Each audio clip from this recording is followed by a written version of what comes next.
Hello student, I am Navita, your Hindi teacher. बच्चों, आप सबसे पहले अपनी बुक क्षितिज को निकालिए और उसका फर्स्ट लेसन दो बैलों की कथा का अध्ययन करेंगे, पेज नंबर 3। लेसन को पढ़ने से पहले हम सबसे पहले लेखक के जीवन का परिचय करेंगे। दो बैलों की कथा के लेखक का नाम है प्रेमचंद। लेखक परिचय। प्रेमचंद जी का जन्म सन 1880 में बनारस के लम्ही गांव में हुआ था। इनका मूल नाम धनपत राय था। प्रेमचंद जी का जन्म बचपन आवाओं में बीता और उन्होंने शिक्षा BA तक प्राप्त की। उन्होंने सरकारी नौकरी का त्याग कर दिया था और लेखन कार्य के प्रति पूरी तरह समर्पित हो गए। सन 1936 में इस महान कथाकार का देहांत हो गया। प्रेमचंद की प्रमुख मुख्य कहानी है मानसरोवर के 8 भागों में संकलित है। सेवा सदन, प्रेमाश्रम, रंगभूमि, कायाकल्प, निर्मला, गमन, कर्मभूमि, गोदान इनके प्रमुख उपन्यास है। प्रेमचंद ने अनेक पत्रिकाओं का भी संपादन किया, जिसमें है हंस, जागरण और माधुरी। प्रेमचंद जी को निबंध व अन्य गद्य लेखन का भी कार्य किया था। प्रेमचंद जी ने शहर और गांव के परिवेश को देखा और जिया और उनकी अभिव्यक्ति अपने शब्दों और अपने कथा साहित्य में मिलती है। किसानों और मजदूरों की दयनीय स्थिति और दलितों का शोषण, समाज में स्त्री की दुर्दशा और स्वाधीनता आंदोलन आदि अनेक रचनाओं के मूल विषय है। प्रेमचंद जी ने दो बैलों की कथा का सार। प्रेमचंद जी ने दो बैलों की कथा के माध्यम से कृषक समाज और पशुओं के भावात्मक संबंध का वर्णन किया है। इस कहानी में उन्होंने यह भी बताया है कि स्वतंत्रता सहज में नहीं मिलती, उसके लिए बार बार संघर्ष करना पड़ता है। इस प्रकार परोक्ष रूप से यह कहानी आज़ादी के आंदोलन से जुड़ी हुई है। इसके साथ साथ इस कहानी में प्रेमचंद जी ने पंचतत्व के कथा परंपरा का भी उपयोग व विकास किया है। अब आप मेरे बच्चों पेज नंबर 5 निकालिए, दो बैलों की कथा। जिस जगह मैं अंडरलाइन करती जा रही हूँ बच्चों, आप लोग भी उस अंडरलाइन को देखिए। जानवरों में गधा सबसे बुद्धिहीन समझा जाता है, क्योंकि आदमी उसे किसका दर्जा देता है? बेवकूफ़ी का। और उसे हम बेवकूफ़ को हम क्या कहते हैं? गधा। पर आपने देखा होगा गधा सचमुच में बेवकूफ़ नहीं होता, वो सीधा होता है। उसकी सीधेपन का सब फायदा उठाते हैं और उसे बेवकूफ़ गधे की उपाधि देते हैं। उसी प्रकार जब गाय सींग मारती है या गाय को हम किसका रूप देते हैं? सिंगनी का। हम जब गाय मारने को हमें दौड़ती है या हमें भागती है तो हम उसे सिंगनी का रूप देते हैं। उसी प्रकार कुत्ते को भी गरीब जानवर माना गया है, लेकिन कभी कभी जब उसको क्रोध आता है या उसे गुस्सा आता है तो वह किसी को नहीं देखता। उसी प्रकार आपने देखा होगा गधा एक उदास चेहरा लिए हुए सबकी बातें सुनता रहता है। वह किसी का विरोध नहीं कर पाता, पर उसकी उदासी उसके चेहरे पर सदा ही मटकती रहती है। जिस प्रकार आपने देखा होगा भारतवासियों की अफ्रीका में क्या दुर्दशा हो रही है, क्योंकि अमेरिका में उन्हें घुसने नहीं दिया जाता। सब बेचारे शराब नहीं पीते हैं। हमने देखा होगा हमारे जो भारतवासी है बहुत कम शराब पीते हैं। 4 पैसे कुछ समय के लिए बचा के रखते हैं। 4 पैसे मतलब वो थोड़े पैसे वह बुरा समय आने के लिए बचा के रखते हैं। तो जी तोड़कर काम करते हैं, किसी से लड़ाई झगड़ा नहीं करते और 4 बातें सुनकर गम खा जाते हैं, फिर भी बदनाम है। कहा जाता है जीवन की आदर्श नीचा करते हैं अगर वह ईंट का जवाब पत्थर से देना सीख ले। उसी प्रकार आपने गधे का एक छोटा भाई भी होता है, जिसे हम किसकी उपाधि देते हैं? बैल की। क्योंकि बैल को बेवकूफ़ों में श्रेष्ठ कहेंगे। अगर हमारा विचार ऐसा नहीं है तो बैल कभी कभी मारता भी है तो कभी कभी अड़ियल बैल भी देखने में आता है। उसी प्रकार हम अड़ियल बैल की तरह गधे से नीचा करते हुए दो बैलों की कथा का अध्ययन करेंगे। जूरी काकी के दोनों बैलों के नाम थे हीरा और मोती। जूरी काकी के 2 बैल थे जिनका नाम है हीरा और मोती। दोनों पछाई जाति के थे, देखने में बहुत सुंदर, काम में चौकस और दिल में बहुत ऊँचे। बहुत दिनों तक साथ साथ रहते रहते दोनों में भाईचारा हो गया था। दोनों आपस में खूब घुल मिल गए थे और दोनों एक दूसरे से अपने विचार विनिमय करते थे। एक दूसरे के मन की बात को समझ सकते थे, कह नहीं सकते थे पर अपनी बात को समझ जाते थे। दोनों एक साथ ही दूसरे को चाट कर, कभी सूंघ कर अपने प्रेम को प्रकट करते थे, तो कभी कभी सींग मिलाकर। ये बिगड़े के नाते से नहीं, केवल विनोद के भाव से अपने मन की बातों को कर लिया करते थे। उनकी एक निष्ठा दोनों की घनिष्ठता होते हुए थी, सारे सारे संसार में फेमस हो रही थी। गांव के लोग उनकी गाँव की प्रशंसा करने लगे थे। नाद में खली या भूसा पड़ जाने के बाद दोनों साथ साथ उठते, साथ साथ नाद में मुंह डालते और साथ साथ ही बैठते। एक मुंह हटा लेता तो दूसरे भी हटा लेता था। एक दिन की बात है, जूरी ने एक बार गोई को ससुराल भेज दिया। गोई मीन्स मतलब एक बैल के जोड़े को ससुराल भेज दिया। बैलों को क्या मालूम था उन्हें क्यों भेजा जा रहा है, तो मालिक ने हमें भेज दिया है। वो अपने मन में सोच रहे थे, मालिक ने हमें अपने साले के घर क्यों भेज दिया। उनको उसको ले जाने में तो दांतों तले पसीने आ गए, क्योंकि वो जाने का नाम ही दे रहे थे। उन्हें तो अपने मालिक का घर बहुत अच्छा लगता था।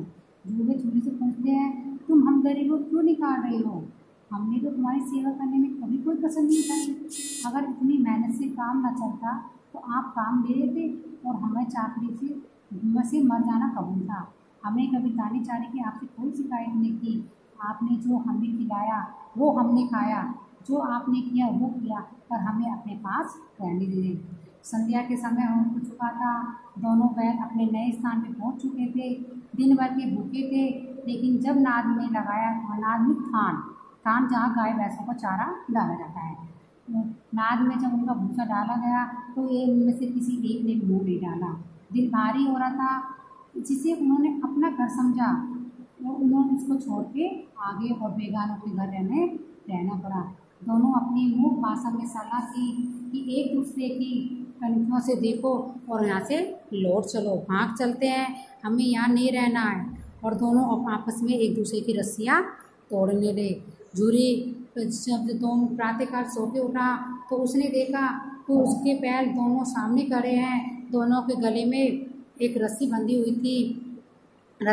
हुई थी और दोनों के पैर कीचड़ में संधे हुए थे। जूरी बैलों को देखकर बहुत प्रसन्न हो गया और उसने अपने बैलों को गले से लगा लिया और उसके हाथ चाटने लगे। घर और गांव के लड़के और सब जमा हो गए। सब उनके प्यार को सराहना करने लगे। दोनों खुद कितने प्यारे हैं। और गांव के लड़के, कोई उनके लिए रोटी लेकर आया, कोई गुड़ और कोई चौसर लेके आया। बहुत समय बीत जाने के बाद वो दोनों को बहुत अच्छा लग रहा था। जब जूरी की स्त्री को पता लगा कि वे दोनों बैल वहाँ से भाग आए हैं तो उन्होंने उससे आके बोला, नमक हराम है, काम करने से डरते हैं, काम चोर है, काम इनसे होता नहीं, बस खिला लो इनको, भूसा ही कितना। जूरी ने उनको गुस्सा किया और कहा, इनको नमक हराम है, काम चोर मत करो, ये बहुत अच्छे हैं और इन बैलों से मुझे बहुत अधिक लगाव है, ज़रूर आप मेरे साले ने कोई कमी की होगी। वही हुआ जिन्हें उन्हें डर था। बैलों को खाली भूसा सूखा चारा डाला गया। बैलों के ने नाद में मुँह डाला तो फीका फीका लगा, ना कोई चिकनार थी ना कोई रास्ता। अगले दूसरे दिन जूरी के साला फिर आया और बैलों को ले गया। अब की बार इनको दोनों को गाड़ी से जोतेंगे। 2-4 बार मोती ने गाड़ी को सड़क से गिराना चाहा, पर उसने हीरे ने रोक लिया कि हम ऐसा नहीं करेंगे। अगर हमने अपने मालिक को पता लगेगा तो बहुत समय हो जाएगा। संध्या के समय घर पहुंचकर उन दोनों में मोटी रस्सियों से बांध दिया गया। कल की शरारत का मजा चखाया गया और वही सूखा भूसा डाल दिया गया। दोनों बैलों को अभी अपमान का कभी एहसास नहीं हुआ था, पर अब एहसास हो रहा था। उनकी आंखों में आंसू आ रहे थे। दूसरे दिन गया ने बैलों में हल में जोता और उन दोनों के जैसे पाँव ना उठने की कसम खा ली थी। वे मारते मारते थक गया, पर दोनों ने पाँव नहीं उठाया। उस समय उस ने हीरा की नाक पर खूब डंडे जमाए तो मोती को गुस्सा आ गया और उसने उस सब रस्सियों को तोड़कर उसे मारने के लिए हुआ। और हीरा ने मुख भाषा में अपने घनिष्ठ मित्र को रोक दिया। करने दो, बैल का जन्म लिया है तो मार तो कहाँ तक बचेंगे। 2 आदमी के हाथ घोड़ा आ रहा था, दोनों के हाथ में लाठियाँ थी। हीरा और मोती दोनों वहाँ से भाग निकले और भागते भागते वे एक मटर के खेत में जा पहुँचे और उनका मन खुश हो गया। हीरा के घर में वो चुपचाप खड़े रहते, उन्हें सूखा खाना मिलता। पर हीरा के घर में एक छोटी सी एक लड़की थी जो उन्हें 2 रोटियां खिलाती। उन 2 रोटी से उनके क्या होता, और उसका प्रेम और उसने देखकर उन्हें बहुत खुशी होती। यह लड़की भैरव की थी जिसकी माँ मर चुकी थी। सौतेली माँ उसे बहुत मारती थी। इन बैलों से उसे एक प्रकार का आत्मिक प्रेम मिलता था। दोनों घर जोते जाते, डंडे खाते, अड़ते और शाम होते ही उनको सूखी रोटियां मिल जाती थी। वह लड़की, भैरव की लड़की, उनको 2 रोटियां आकर खिला जाती। एक दिन भैरव की लड़की ने सुना था कि घर में चर्चा हो रही थी कि दोनों बैलों के नाकों में नाक डाल दी जाई थी। और उनको बहुत दुख हुआ तो उसने चुपचाप आके दोनों बैलों की रस्सियाँ खोल दी और जोर से चिल्लाई, दोनों फूफा वाले बैल भागे जा रहे हैं, ओ दादा दोनों बैल भागे जा रहे हैं, जल्दी दौड़ो। उसके बाद गांव के लोग और सब लोग भागने लगे, पर वे लोग तो बैल तो बहुत आगे तक निकल गए। वो दोनों भूख से व्याकुल हो रहे थे। खेत में मटर खड़ी थी, चलने लगे, रह कर आहट लेते थे, कोई आता तो नहीं है। जब पेट भर गया तो दोनों ने आज़ादी का अनुभव किया तो मस्त होकर उछलने कूदने लगे। पहले दोनों ने डकार दी, फिर सींग मिलाए और एक दूसरे को ढकेलने लगे। मोती ने हीरा को कई कदम पीछे हटा दिया, यहाँ तक कि वह खाई में गिर गया। तब उसे भी क्रोध आया, संभाल कर उठाया और दोनों मिलकर, मोती ने देखा खेल में झगड़ा हुआ चाहता था और किनारे हट गए। यह सब देखते खेलते चिंतित हो रहे थे और दोनों को मजा आ रहा था। अचानक से उस खेत का मालिक आ गया और उन दोनों को पकड़ लिया गया। मोती ने हीरा रुक गया। मोती ने उससे कहा, तुम भाग जाओ, सामने मटर का खेत था। पर उसने, नहीं, मैं ऐसा नहीं हूँ, मैंने मित्रता को निभाना सीखा है। मैं अपने मित्र को छोड़कर इसी भाषा में नहीं जाऊंगा और मैं अपने मित्र को लेके जाऊंगा। हीरा ने तिरस्कार किया, गिरे हुए बैरी पर सींग नहीं चलाना चाहिए, यह सब ढोंग है, बैरी को ऐसा मारना नहीं चाहिए। फिर न उठा और पहले की बातों को सुनता ही रह गया। दोनों के नशे में झूमते मित्रते खेलते रहे।